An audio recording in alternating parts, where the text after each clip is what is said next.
Elhamdülillahi Rabbil alemin. Esselatu vesselamu ala Resulina Muhammedin ve ala alihi ve ashabihi ecmain. Allah'ın selamı, rahmeti, bereketi üzerinize olsun. Aziz ve muhterem izleyenlerim, bir Kur'an İklimi programında yine beraberiz.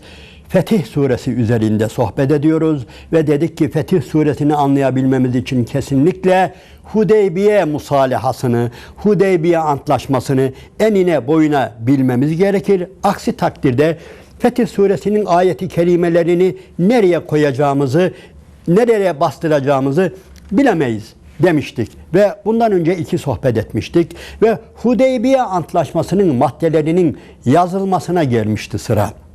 Evet, anlaşma bir bir yazılacak. Bismillahirrahmanirrahim. Hazreti Ali yazıyor. Bismillahirrahmanirrahim. Süheyl bin Amr bakıyor. Yok diyor, bu ne bu? Rahman da ne diyor? Biz Rahman'ı bilmeyiz diyor. Onu sil diyor. Olacak şey ne? Rahman silinecek öyle mi? Diyor biz Rahman'ı bilmeyiz diyor. Siz söylüyorsunuz. Bismikallah yaz diyor. Ey Allah senin adınla.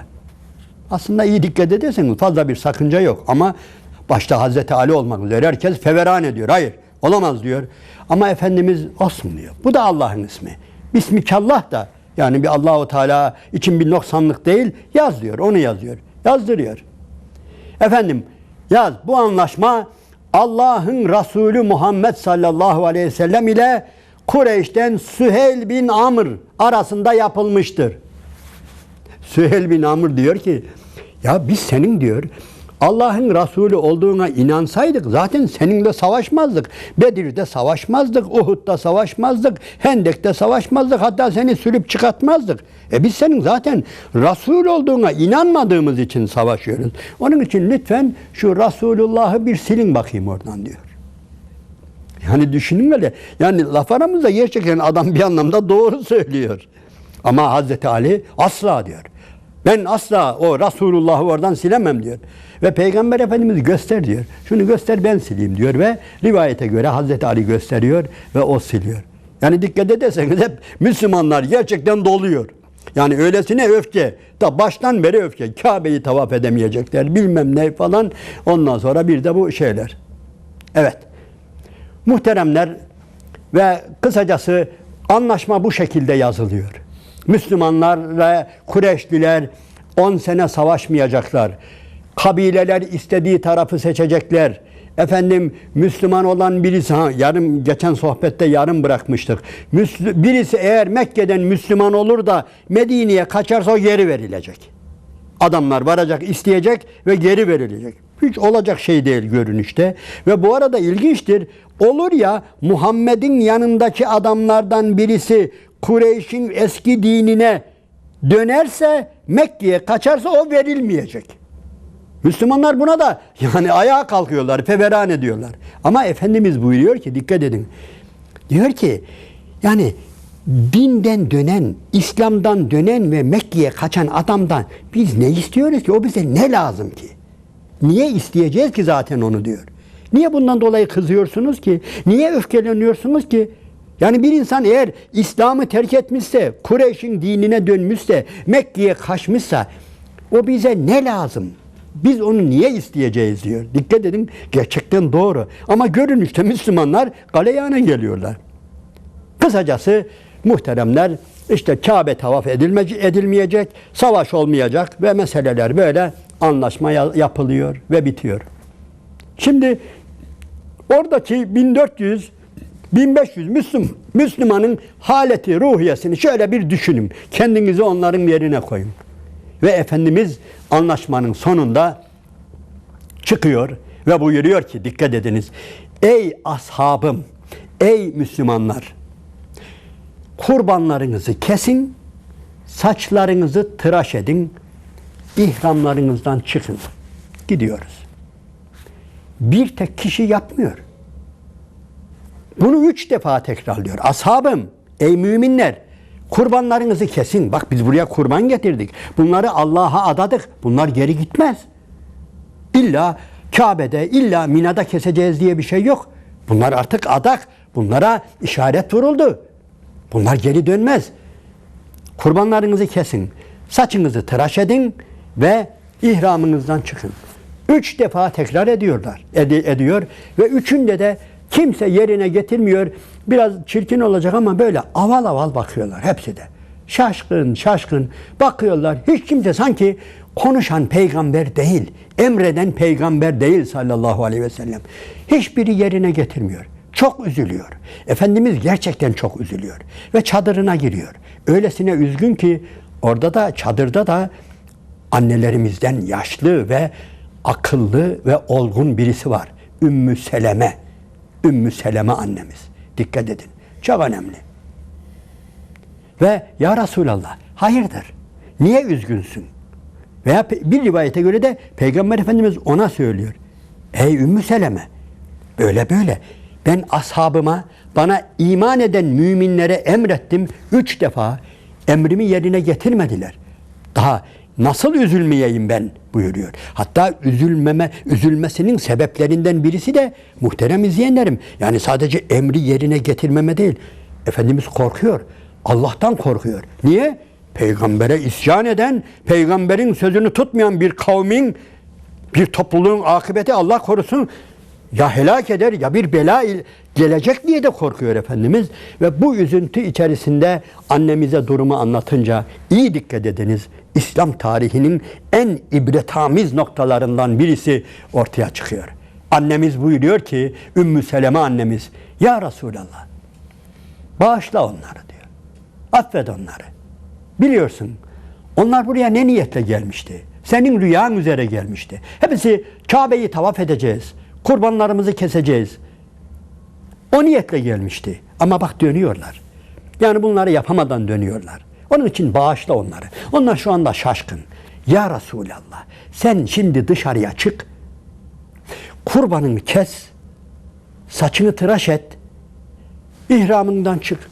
Başka bir şey yapma ya Resulallah. Sen kendin yap diyor. Sen bunları yap diyor. Ve gerçekten de dikkat ediniz, eşinin sözünü tutuyor. Bütün insanlık onun sözünü tutması gerekirken o bu konuda eşinin sözünü tutuyor. Ümmü Seleme annemizin istişare neticesinde sözünü tutuyor. Dışarıya çıkıyor Allah'ın Resulü sallallahu aleyhi ve sellem, devesini buluyor, kurbanlık devesini buluyor ve yatırıyor. Bismillahi Allahu Ekber diye bıçağını çalıyor, devesini kurban ediyor.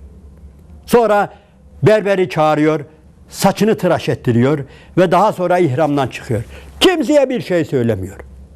Vallahi o anda var ya, insanlar öylesine bir hücum ediyorlar ki develerini bulmak, develerini kurban etmek için. Rivayete göre bazı insanlara deve bile kalmıyor. Şaşırıyorlar, nerede benim deve? Hepsi üşüşüyorlar.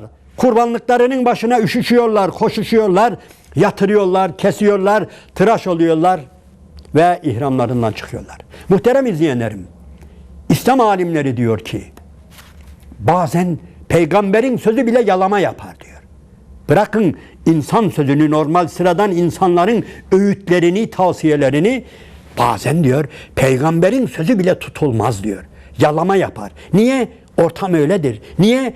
İnsanların beyinleri şaşkındır. Ne yapacağını bilmezler. Onun için özellikle zamanımızdaki öğretmenler, babalar, anneler, davetçiler, ne yapmak istiyorsanız lütfen önce kendiniz yapın. Öğrencinizden ne istiyorsunuz? Çocuğunuzdan ne istiyorsunuz? Gençlerden ne istiyorsunuz? Başkalarından ne istiyorsunuz? Ne yapmalarını istiyorsunuz? Lütfen önce kendiniz kurbanınızı kesin. Lütfen önce kendiniz saçınızı tıraş edin. İhramınızdan çıkın. Başka bir şey söylemeyin. Söylemenize gerek yok. İnsanlara çıkıp bir de öğüt vermeyin. Nasihat vermeyin. Yapın. Bizzat yapın. O zaman göreceksiniz insanların ona üşüştüğünü. Evet. Bu nedir? Davetçilerin uyması gereken en önemli kıstaslardan birisidir. Söz yalama yapar. En güzel insanın sözü bile yalama yapar. Hani civata boşa döner ya, dişleri yalama yapar. Eskir, kırılır, dökülür ve yalama yapar ve boşa döner. Söz boşa döner çoğu zaman. En iyisi nedir? Bizzat bir şey yapmaktır. Aslında İslam tarihinde ve tarihte Daha şu misali çoğaltacak birçok misaller var ama bizim dersimiz o değil. Bizim dersimiz Hudeybiye. Bizim dersimiz nedir? Bizim dersimiz Mekke'nin fethi veya Fetih suresidir. Ve ondan sonra gidiyorlar. Dönüyorlar. Medine'ye dönüyorlar. İşte aziz ve muhterem izleyenlerim.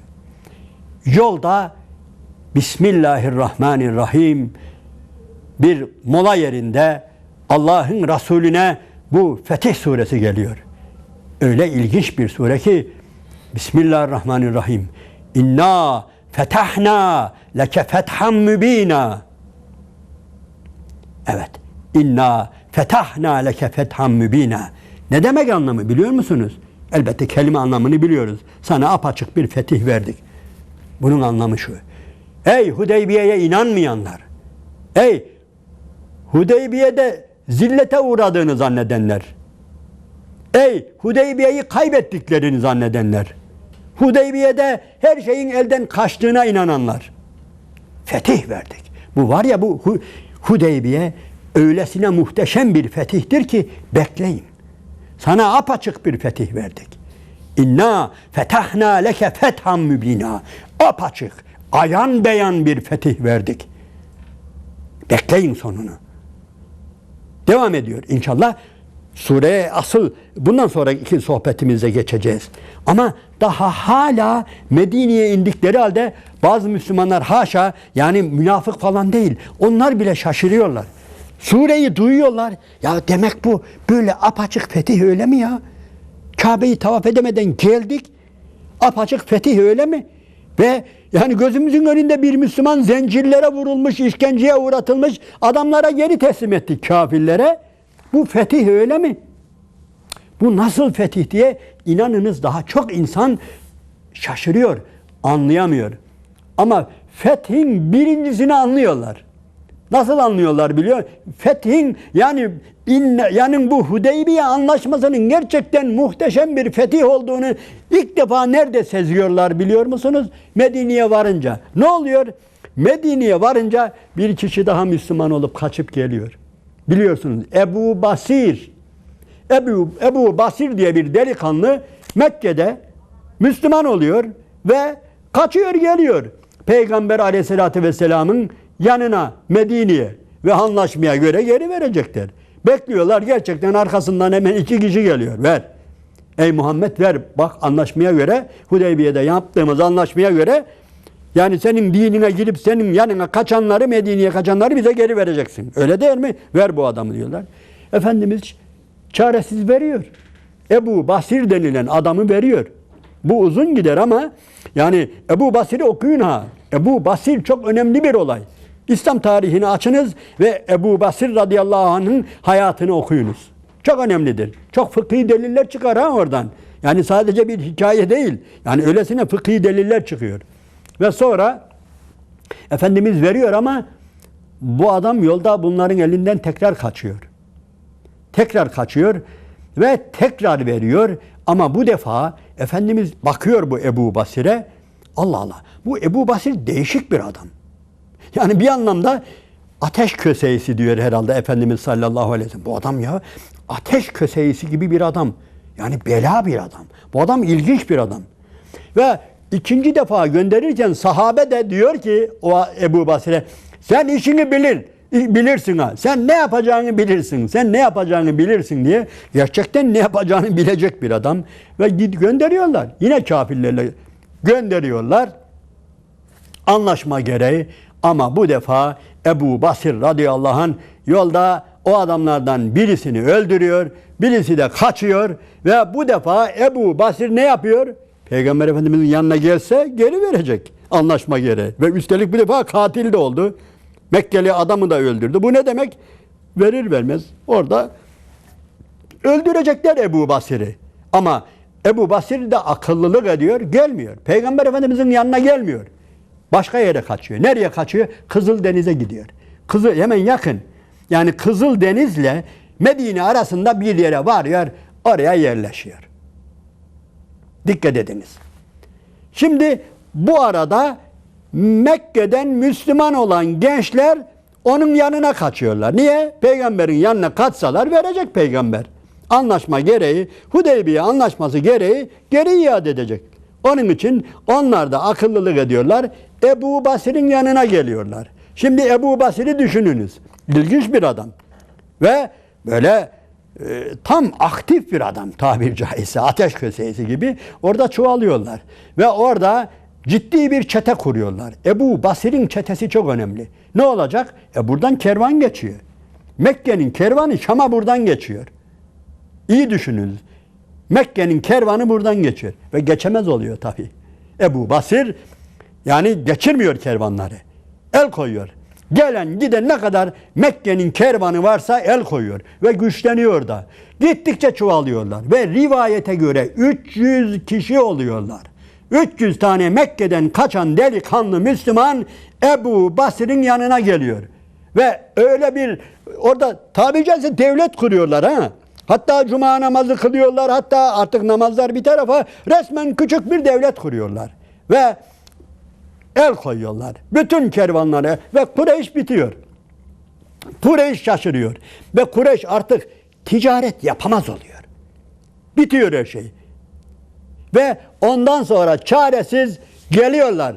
Ey Muhammed sallallahu aleyhi ve sellem, şu anlaşma vardı ya, o anlaşmadan biz vazgeçiyoruz. O madde vardı ya hani, o madde işte bizden birisi senin dinine dönüp senin yanına kaçarsa onları kabul etmeyeceksin diye. Kabul et. Şimdi çağır. Yani o Ebu Basir ve arkadaşlarını lütfen artık anlaşmayı biz iptal ediyoruz. Çağır, senin yanında olsun onlar. Biz kabul ediyoruz. Ve bundan sonra kaçanlar da senin yanına gelsin. Kaçan olursa diye. Dikkat edin. Yani öyle bu fetih değil de nedir? Aziz ve muhterem izleyenlerim, bu işte ilk müjdesi. Yani Hudeybiye anlaşmasının Müslümanları ikna eden, demek ki doğruymuş ya. Demek ki Allah'ın Resulü'nün imzaladığı bu anlaşma gerçekten fetihmiş veya gerçekten isabetliymiş diye ilk defa bu Ebu Basir olayıyla birlikte ortaya çıkıyor aziz ve muhterem izleyenlerim. Ve artık diğer maddeleri, yani inna fetahna leke fethan mübina'nın gerçekten fetih olduğu ortaya çıkıyor. Her şeyden önce bu 10 sene dedik ya muhterem izleyenlerim. Yani Müslümanlar buna o kadar muhtaçmış ki, yani sadece korku değil, dikkat ediniz. Bizim diyor, sahabe öyle diyor. Bizim bu 10 seneye ne kadar ihtiyacımız varmış diyor. Daha sonra öğrendik. Biliyor musunuz? Bu 10 sene içinde neler oluyor? Hayber fethediliyor. Dikkat edin, hepimiz bu Fetih Suresini okurken diyorum ya, hepimizin aklına ilk defa Mekke'nin fethi geliyor. Bırakın Mekke'nin fethini. Önce bu anlaşma sayesinde Hayber fethediliyor. Niye? Hayber aşağı tarafta. Aşağı dediğim yani kuzey tarafta. Müslümanlar artık rahat. Biliyorlar ki arkadan olmuyor. Arkadan artık yok. Saldırı yok. 10 sene bize saldırmayacaklar. Bu anlaşma olmasa yani İslam ordusu hemen, yani Müslümanlar bir ordu halinde çıkıp ta Hayber'e gidebilirler mi? Medine'yi kime bırakacaklar? Niye? Allah korusun gıp diye Kureyş gelir, gafil avlar ve bir şey yaptırmaz. Onun için bu fethin ikinci olayı Hayber'in fethidir aslında. Yani inna fetahna leke fethan mübina, Mekke'nin fethinden önce Hayber'in fethi. Dikkat edelim. Bütün bunlar Resul'e itaat. Hazreti Ömer var ya, o anlarını daha sonra öyle tevbe-i istiğfarla geçirir ki, ben o gün Hudeybiye'de niye Allah'ın Resulüne böyle sert sözlerle karşı çıktım diye defalarca ağlar ve defalarca tevbe-i istiğfarda bulunur. Onun için aziz ve muhterem müminler, kardeşler, bizim Hudeybiye anlaşmasından çıkaracağımız çok önemli olaylar var. Bunlardan birisi de, tekrar başa dönelim, yerine göre şiddete bulaşmamak. Bazen kafirler, yani düşünün, bugün dünyada kafirlerin en büyük arzularından birisi Müslümanları terörist göstermek. Müslümanları saldırgan göstermek. Bu şu anlama gelmez. Yani Müslümanlar hiçbir şey yapmayacak, cihat. Hayır. Bazen sulh olması gereken yerde sulh lazımdır. Sulhun olduğu bir yerde eğer Müslümanların şiddete bulaşmasını istiyorlarsa kafirler, yaptıkları ilk şey, dikkat edin, nedir? Müslümanları saldırgan göstermektir. Bugün İsrail'in durmadan Filistin'i bombalamasının bahanelerini biliyorsunuz değil mi? Yok efendim, oradan bize işte füze atılıyor. Kassam füzesi atılıyor diye. Atılmasın mı? Ama iyi dikkat etmemiz lazım. Kafirlerin bu silahı devam ediyor. Bu hilesi devam ediyor. Müslümanları şiddet yanlısı göstermek. Müslümanları ilk saldıran onlar da dedirtmek. Amerika da bunu yapıyor. Rusya da bunu yapıyor. İsrail de bunu yapıyor. Hindistan da bunu yapıyor. Müslümanları terörist göstermek. Cihad ayrı bir olaydır. Cihad, ne zaman ki Resulullah sallallahu aleyhi ve sellemin zamanında onun izniyle, Rabbinin izniyle, Müslümanların istişaresiyle toptan yapılıyorsa, bugün de yani aynı kurala dikkat etmek lazım. Yani düşünün hele, siz ister misiniz muhterem izleyenlerim? Bırakın büyük devletleri. Bir ailesiniz siz. Siz bir ailesiniz. Karşınızda çok azgın bir komşu var. Nüfusu da geniş, arsız ve bela arayan bir aile var, sülale var. Siz de iyi bir insansınız. Yani sizin çocuğunuzun onların camını sapan taşıyla kırmasını ister misiniz? Velev ki kötü insanlar olsun. Yani yerine göre nedir? Bu bir bela getirmektir. Ve hatta şunu söyleyeyim. Bazen onlar bile ister. Şöyle bir fırsat bulsak, bunların bu çocukları falan bize bir şey yapsa da bunları şuradan bir sürüp çıkarsak bu mahalleden, bu sokaktan demezler mi? Veya böyle bir pozisyon olmaz mı? İşte bizim demek istediğimiz bu. Hudeybiye'de Efendimiz bunu öğretti ashabına. Ashabına bunu öğretti ki yani ben vurun demeden vurmayacaksınız.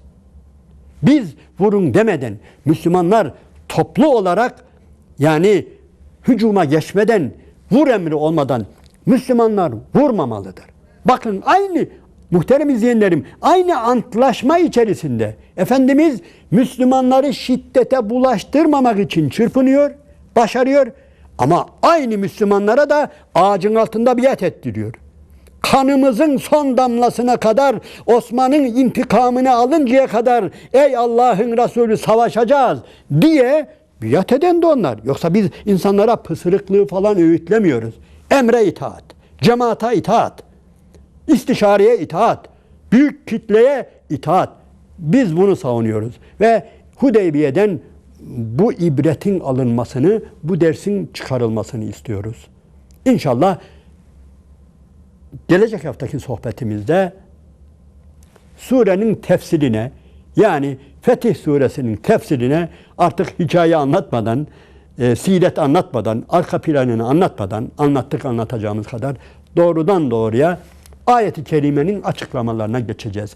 Allah'ın selamı, rahmeti, bereketi üzerinize olsun aziz ve muhterem izleyenlerim.